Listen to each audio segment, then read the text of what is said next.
আজকে তোমাদের সঙ্গে আলোচনা করব স্থায়ী ভাব ও সঞ্চারী ভাবের মধ্যে পার্থক্য।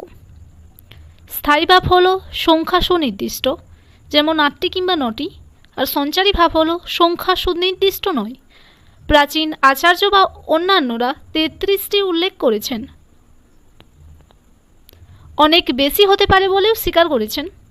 স্থায়ী ভাব হলো দেশকাল পাত্র নিরপেক্ষ, যেমন রতি বা শোক ভাব অতীত বা বর্তমান কালে সব দেশে সব মানুষে দেখা যায়। সঞ্চারী ভাব হলো দেশকাল পাত্র সাপেক্ষ, যেমন লজ্জা অতি প্রাচীন কালে ছিল না, এ দেশে বেশি কোনো মানুষের আছে, কোনো মানুষে নেই।